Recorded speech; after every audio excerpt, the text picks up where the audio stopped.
For my next project, I cut this out when I was making another wrestling bag. So these are the trophy bags that I make. And the velvet fabric is black velvet. But the problem is it gets everywhere in the sewing room. So I try and make sure this is one of the last projects that I make. So I've cut out, I need 4 pieces.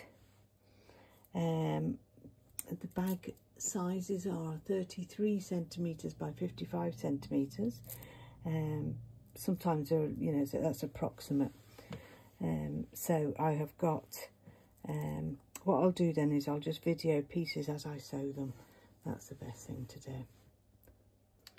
So I have got 2 inner sides here. This is the outer.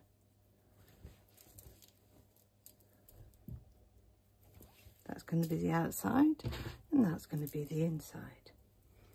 What I've done with the 2 tops then is I have sewn with the overlocker along there. First of all, it was a long piece.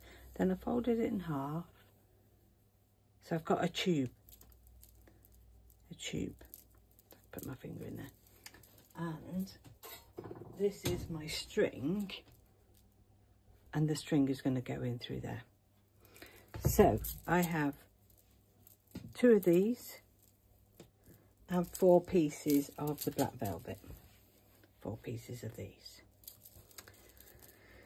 So what I'm going to do now is turn that upside down. No, upside down. And pin it to here. On the good side, if I can find any pins.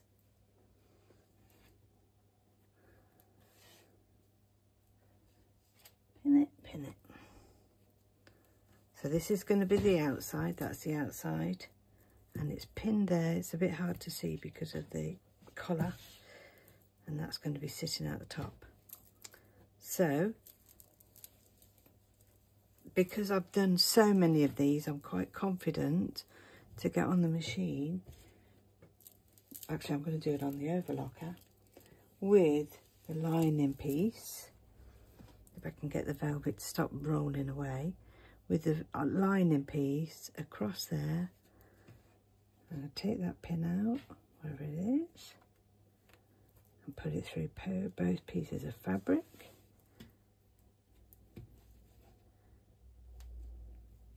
So you'll see I will have the lining, that's the lining there. Don't know if you can tell, I've actually patched up the lining. I've got the piece, the tube that's going to have the thread in it, and then I have the outside. So I do that twice, and I shall come back. So I'm back after being on the overlocker, and I then check that that piece has sewn in and that I haven't got any gaps and I haven't accidentally missed any of it. So that piece is on there. I'm hoping you can see it with this black fabric. That piece is on there, and then I'll do the next one. So after I've sewn both of them, I will then start putting the piece together. So I get both pieces. I've got on the right here is the lining, and on the my left is the outer. So the next thing I do is I line up these 2 pieces where the cord is going. Remember the cord? That's going to go in there, and I line them up so that I can sew just there. Pins, pins, pins. So I pin that in place, and that will enable me to go all the way down the lining and all the way down the front. So I do that on both sides. Make sure everything's facing the same way, just to make it flat and to make it sew easier.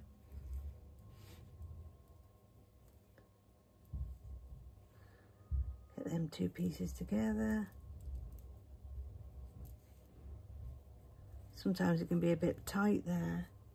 With the velvet, it moves as you're sewing it, so you have to be quite careful and make sure you give yourself enough room at either end. So I'm going to start on that one there because that's quite tight. I'll come back and I've sewn that. Okay, so I have sewn down the sides all the way down. This is the outside of the bag, so I've gone across the bottom. I've come all the way up the side again, and I always start at these two sides, and then what I've done, gone all the way down the side again and left a gap so as I can fold it inside out.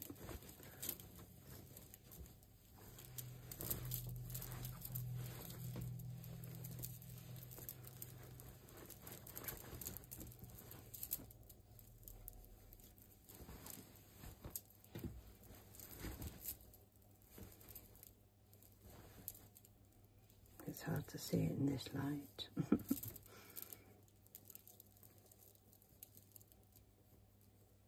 Cut all those threads off. Oh, I can just see a gap. So this is what I need to do, is check it all the way along, make sure there's no gaps anywhere where I've missed, and the same on the inside.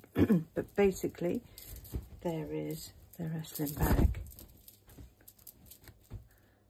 which I shall turn over now and sort those gaps out, and then the thread will go through that. So that last piece on the lining of the bag, I've used a sewing machine to sew up that hole. Sometimes I'll use the overlock, it just depends on how neat I can get it, but I think it's a bit neater on the sewing machine for this bag. So then I turn the bag out the right way.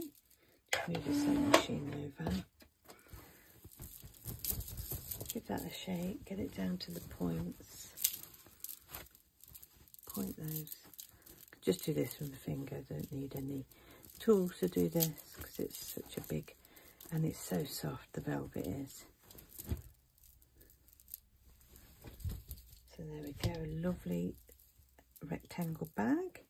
And I don't press it or anything, I just thread the thread through now. And obviously use a safety pin or a big pin to thread that.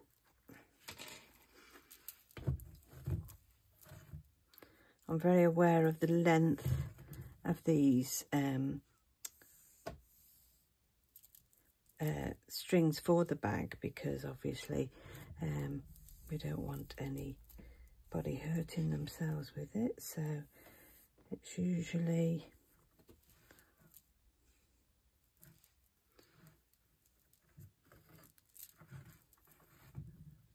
probably maybe not even a metre. No, it's not even a metre long. I'm measuring by myself because I'm only 5'2".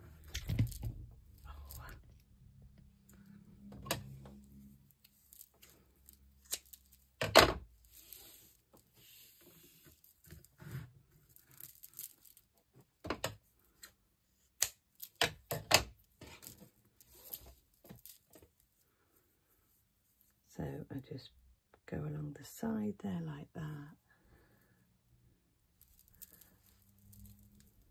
There'll be 2 strings altogether. This only takes a few seconds. Push it through.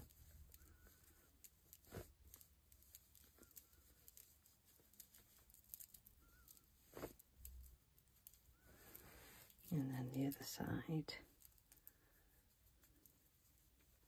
It's so soft and luxurious.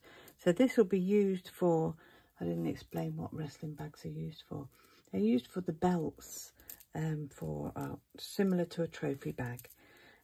So it means that the belt doesn't get scratched on transit, or it's a storage bag to keep it in. So then when I get both pieces out together like this, just do a balloon knot on them. Nice and tight. That's one side done. Remember to go in the opposite end. I'll turn it over to make it more obvious. in the opposite end, and again a few seconds to pull this through. I've still got a sore throat. I think I've had it all month, so I still sound a bit croaky, but it doesn't stop me sewing.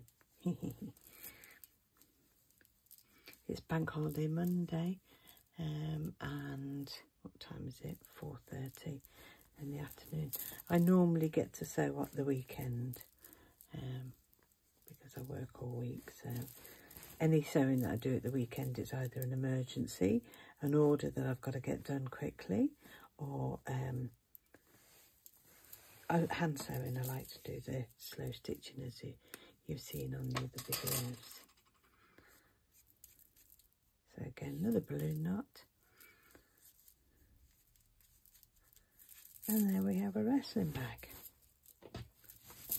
I made a lot of bags during lockdown for masks, for children to keep their masks in little bags like this. So this is my favourite way at the moment of making a drawstring bag, and I think it looks really neat. Yeah, I'm happy with that. So watch out for another video.